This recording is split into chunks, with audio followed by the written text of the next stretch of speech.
నమస్కారం. నిన్న ఐజీ గారు DIG and Rajahmundry SP, east Godavari SP press meet చూశాను. చూసిన తర్వాత కొండంతవి ఎలకని పడదాం అనుకున్నారు కానీ పట్టలేదేమో అనిపించింది. అసలు వాళ్ళు ప్రెస్ మీట్లో ఇన్వెస్టిగేషన్ చేశామని చెప్పి కొత్త విషయాలు ఏమన్నా రిలీజ్ చేశారంటే కొత్త విషయాలు రిలీజ్ చేయలేదు. అన్నీ సర్క్యులేట్ అయిన వీడియోలే మళ్ళీ కొత్తగా చూపించారు. అదే వీడియోలు ఇదే పోలీసు ప్రెస్కి ఇచ్చి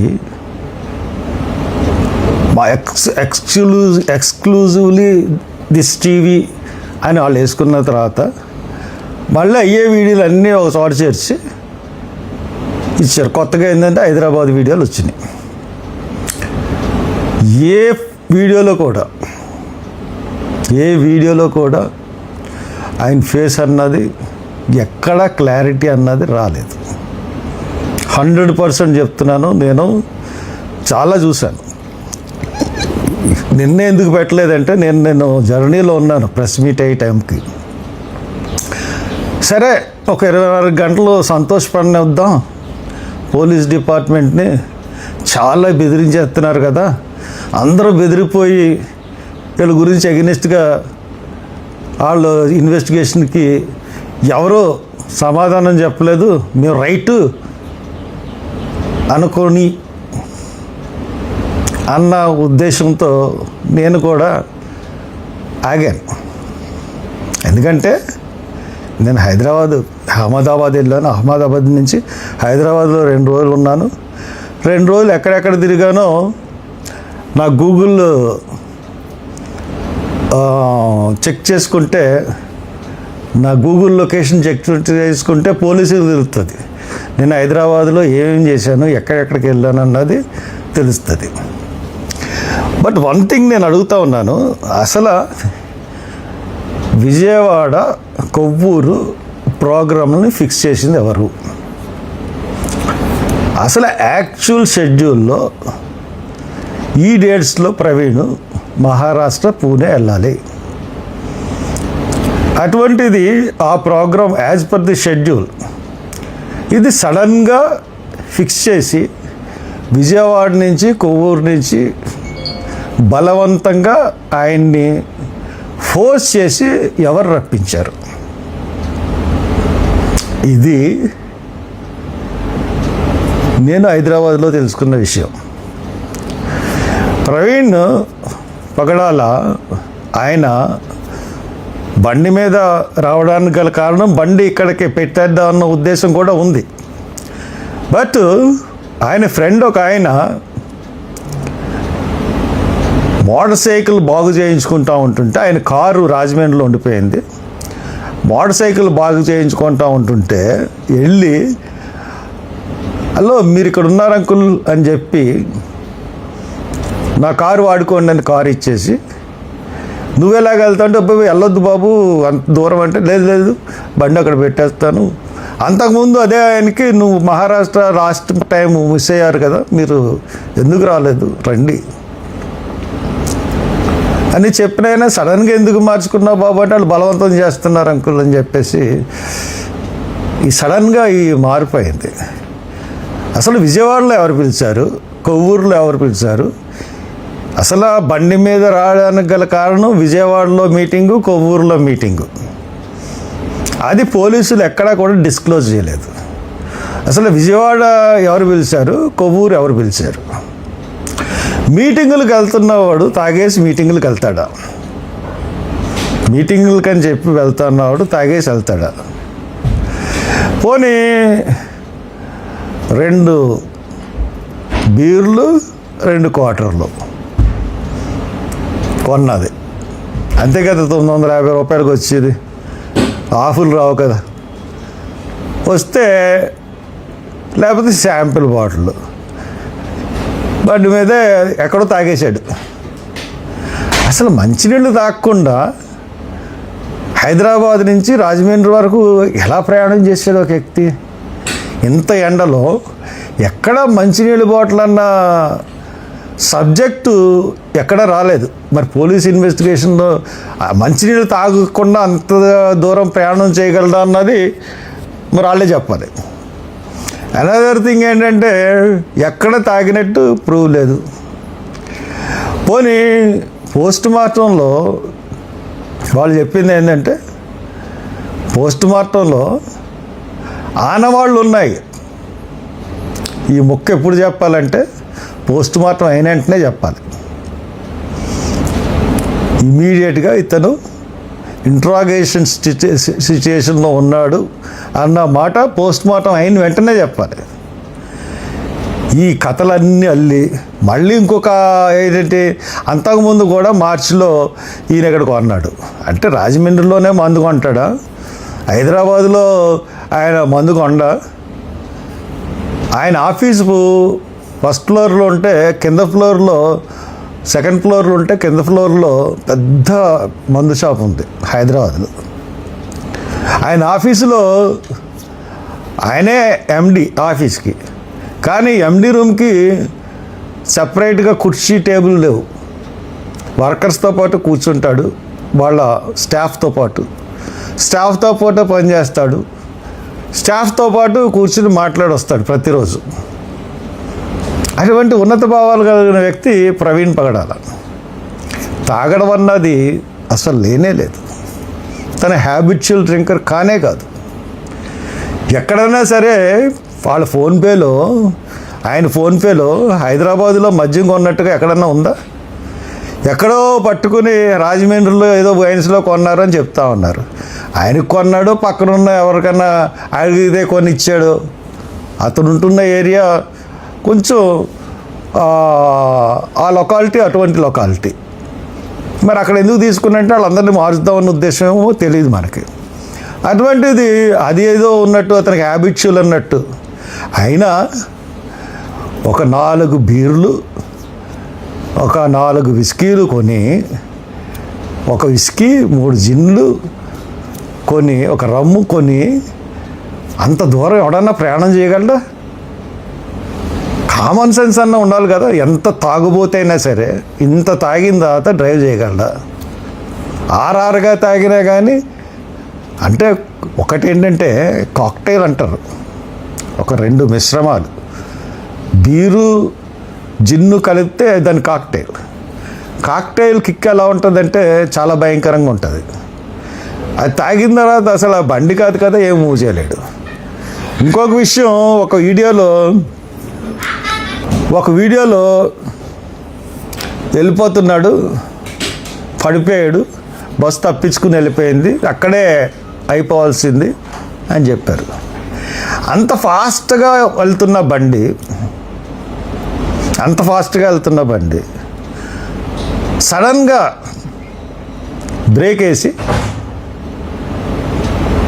0 స్పీడ్కి వచ్చిన తర్వాత పడిపోయాడు. అంత ఫాస్ట్లోనే యాక్సిడెంట్ అయితే బండి ఎంత దూరం వీడ్చుకెళ్ళిపోవాలి? అంటే బండి నడిపినవాడు టాప్ మోస్ట్ ఎక్స్పర్ట్. ఎంత టాప్ మోస్ట్ ఎక్స్పర్ట్ అంటే ఆడు బండిని అక్కడ బ్రేక్ వేసి పడేయగలడు. అటువంటి డ్రైవర్ నడిపాడు బండిని. ఇంకపోతే ఈయన యాక్సిడెంట్ స్పాట్ ఎగిరి బండి మీద పడింది. ఆయన వెళ్తున్నది ఇలా స్లోప్లోకి వెళ్ళాడు. స్లోప్లోకి వెళ్ళిన తర్వాత ఆబ్జెక్ట్కి తగిలింది అన్నారు. ఆబ్జెక్ట్కి తగలడానికి ఆబ్జెక్ట్ ఏంటంటే అక్కడ రాల్డ్. ఆబ్జెక్ట్కి ఏది తగులుతుంది? హెడ్డిల్ తగలదు, ఫ్రంట్ టైర్ తగులుతుంది. ఫ్రంట్ టైర్ తగిలితే బండి ఇతను ఎగిరి అవతలనే పడాలి, లేకపోతే అదే స్పాట్లో పడిపోతే బండి అవతలకి వెళ్ళిపోవాలి. కరెక్ట్గా బండి పైకి ఎగిరి మూవ్మెంట్ లేకుండా కరెక్ట్గా ఇతని మీద పడడానికి ఛాన్స్ లేదు. చాలా ఫారెన్సిక్ రిపోర్ట్స్తో మేము ప్రూవ్ చేస్తూ ఉన్నారు కదా. Central forensic department, state forensic department ఎవరి చేతిలో ఉంటాయండి? సెంట్రల్ గవర్నమెంట్ చేతిలో ఉంటాయి. నేను సిబిఐ ఎందుకు అడగలేదో తెలుసా ఈ కేసులో? ఫస్ట్ సిబిఐ కూడా సెంట్రల్దే. చూసాం కదా వివేకానంద రెడ్డి కేసులో ఏం చేశారు సిబిఐ వాళ్ళు. ఇప్పటికి కూడా ఏమీ చేయలేకపోయారు. కాబట్టి ఇప్పుడు దర్యాప్తు సంస్థలు ఏ రకంగా ఉన్నాయి? ఇంటర్పోల్, మళ్ళీ ఇంకోసారి చెప్తున్నాను ఇదే సబ్జెక్ట్లో, ఇంటర్పోల్ ఇన్ఫార్మ్ చేసింది కొకైన్ సప్లై అవుతుంది ఇండియాకి చాలా భారీ ఎత్తులో అని. ఇంటర్పోల్ సమాచారం ఇస్తే సిబిఐ ఒక కంటైనర్ సీజ్ చేసింది. దాంట్లో 70,000 కోట్లు ఖరీదు చేసే కొకైన్ ఉందని చెప్పి ప్రైమరీ రిపోర్ట్స్ నిర్ధారించినాయి. ఆఫ్టర్ 10 months, ఆఫ్టర్ 12 months అబ్బాయి దీంట్లో ఏమీ లేవు. మీ చేతిలో, పోలీస్ డిపార్ట్మెంట్ చేతిలో, ప్రభుత్వం చేతిలో దేన్నన్నా తిమ్మిని బొమ్మని చేయగలరు, బొమ్మని తిమ్మిని చేయగలరు. మళ్ళీ బెదిరింపులు. ఈ కేసు మీద మాట్లాడితే అరెస్టులు చేస్తాం. మీరు ఇచ్చిన నోటీస్ ఏంటి? నాకు ఒక ఐజీ మాట్లాడాడు నాతో అని చెప్తే మీకు తెలీదా ఏ ఐజీ మాట్లాడాడో? నా ఫోన్ మీద 24 గంటలు దృష్టి ఉంటుంది కదా, నా ఫోన్ ట్యాప్లోనే ఉంటుంది కదా. ఎవరెవరు ఫోన్ చేశారు నాకు, ఏ ఐజీ ఫోన్ చేశాడో మీకు తెలీదా? ఆ వంకర నన్ను భయపడదామని. ఐజీ మాట్లాడింది వాస్తవం కదా నాతో, మీకు తెలుసు కదా. పోలీస్ డిపార్ట్మెంట్ ఐజీ గారికి మీకే చెప్తున్నాను, ఐజీ గారు అంటున్నాను. ఆయన నాకన్నా తమరు చిన్నోళ్ళే. ఎస్పీ కానీ మీరు కానీ నాకన్నా ఏజ్లో చిన్నోళ్ళే. నువ్వు అనొచ్చు మిమ్మల్ని కానీ, లేదంటే డీజీపీ కూడా నాకన్నా చిన్నోడే వయసులో. ఎందుకంటే 60 ఏళ్ళు వస్తే మీరు రిటైర్డ్ అయిపోవాలి, లేకపోతే 63 ఏళ్ళు వస్తే రిటైర్డ్ అయిపోవాలి. కాబట్టి మీరు చెప్తున్నది ఎవరిని బెదిరిస్తాను, మేము ఈ కేసులో మాట్లాడితే చేస్తాము అని ఏదో కబుర్లు చెప్పకండి. మీరు చేసిన ఇన్వెస్టిగేషన్ మీద నాకు నమ్మకం లేదు. మీరు మొదటి నుంచి కూడా ఈ ఇన్వెస్టిగేషన్ని ఏదో రకంగా యాక్సిడెంట్ కింద చూపించాలని తాపత్రయపడ్డారు తప్పితే ఇంకో కోణంలో ఇన్వెస్టిగేషన్ మీరు చేయలేదు. అసలు హత్యా కోణం అన్న దృష్టే మీకు రాలేదు. కారణం అంటే మీకున్న పైన నుంచి మీకున్న ఒత్తిడి. 100% చెప్తున్నాను, ఇది highly conspiracy murder. Central government, home department ఆధ్వర్యంలో జరిగిన మర్డర్ ఇది, మామూలు కాదు. వక్ఫ్ బోర్డ్ అయిపోయింది. క్రిస్టియన్స్ని మా రాహుల్ గాంధీ చెప్పాడు, క్రిస్టియన్స్ని నెక్స్ట్ టార్గెట్. అంటే ఈ విధంగా టార్గెట్ చేస్తారని అనుకోలేదు మేము. అంటే ఫిజికల్గానే చంపడానికి ప్రయత్నిస్తుంది సంఘ పరివార్ కానీ, ఆర్ఎస్ఎస్ కానీ, లేకపోతే బీజేపీ కానీ అని అనుకోలేదు. ఈవీఎంల మీద నిన్న వచ్చింది చూశారు కదా. అమెరికాలో ఈజీగా ఈవీఎంలను హ్యాక్ చేయొచ్చని చెప్తా ఉన్నారు. ఈ రకంగా పవర్లో పెట్టుకుని వ్యవస్థలన్నింటినీ మీ చేతిలో పెట్టుకుని మీరు ఆడిస్తున్న నాటకాలకి మేము కొమ్ము కాస్తామనుకున్నారా? I'm total against this investigation. డెఫినెట్గా నేను రీపోస్ట్ మార్టం చేయిస్తాను. మీకు ఆల్రెడీ నో అబ్జెక్షన్ సర్టిఫికేట్ పెట్టాను. మీరు నో అబ్జెక్షన్ సర్టిఫికేట్ ఇచ్చినా ఎవ్వరు ఇచ్చి దమ్ము లేదు మీకు. ఇస్తే నేను ఇన్వెస్టిగేషన్ చేయిస్తాను. అక్కడ రేవంత్ రెడ్డి ఉన్నాడో పర్లేదు అని అనుకోకండి, ఇంకా పెద్దోళ్ళు ఇన్వాల్వ్ అవుతారు. కాబట్టి మీరు ఇప్పటికైనా తాగేశాడు ఒక అనేసి ఆ అపవాదిని ఆయన మీద తొలగించండి. కొన్ని కుక్కలు వాగుతున్నాయి మీడియాల్లోనూ వాటిల్లోనూ. మొదటి రోజునే చెప్పేశామని. ఎందుకురా మీరు పదవుల గురించి ఎడుతారు? న్యాయంగా ఉండండి. సోటి సోదరుడు చనిపోయాడు. సోదరుడు చనిపోతే గవర్నమెంట్ని, ఇంత మంచి గవర్నమెంట్ లేదని పొగడడం ఏంటి? ఓరిని అమ్మ, పొగడతలకు కూడా హద్దులు ఉండాలి. ఒళ్ళు మర్చిపోయి పొగడేస్తే పార్టీలని ఎవరన్నా మీకు వచ్చేస్తుంది అనుకుంటున్నారా? వాడుకుంటున్నారు మిమ్మల్ని. అన్ని పార్టీ వాళ్ళకి చెప్తున్నాను నేను, అందరికీ చెప్తా ఉన్నాను. ఒక హత్యని యాక్సిడెంట్ కింద నిరూపించడానికి వ్యవస్థలన్నీ కష్టపడిపోయినాయి. కానీ ఇది నేను ఎట్టి పరిస్థితుల్లోనూ ఒప్పుకోను. నా దగ్గర ఆధారాలు అంటారు, నా దగ్గర ఆధారాలు ఎలాగుంటాయి? ఎవరు ఆధారాలు సమర్పించలేదు. ఆధారాలు సేకరించడం మీ పని, మా పని కాదు. మాకు అనుమానాలు వ్యక్తం చేయడం మా పని. మీరు సేకరించిన ఆధారంలో ఇగో ఇది ఉంది, ఇది తప్పు, ఇది రైట్ అని మాట్లాడతాం. చంద్రబాబు నాయుడిని జైల్లో పెట్టారు, అన్యాయంగా పెట్టారు అందరూ అన్నారు, నేను అన్నాను.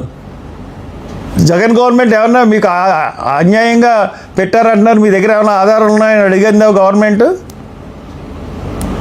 కాబట్టి ఇటువంటి సొల్లు మాటలు మాట్లాడకండి పోలీస్ డిపార్ట్మెంట్. ఖచ్చితంగా ఈ కేసు ఇన్వెస్టిగేషన్ అన్నది సరిగ్గా జరగలేదు. ఆ ఇంట్లో వాళ్ళు చాలా సాటిస్ఫై అయిపోయారు అంటున్నారు కదా, నాకు తెలుసు అయ్యారో లేదో. వాళ్ళు ఇంట్లో వాళ్ళు సాటిస్ఫై అయ్యారో లేదో నాకు తెలుసు. వాళ్ళని ఏ రకంగా భయపెడుతున్నారో అన్నది కూడా నాకు తెలుసు. అసలు హత్య కేసు అయితే, హత్య కాదు యాక్సిడెంట్ కేసు అయితే అసలు పోలీసులు ఆయన అకౌంట్స్ని సీజ్ చేయాల్సిన అవసరం ఏంటి? ఆయన ల్యాప్టాప్ని ఐపాడ్ని ఇంట్లోంచి తీసుకెళ్లాల్సిన అవసరం ఏంటి?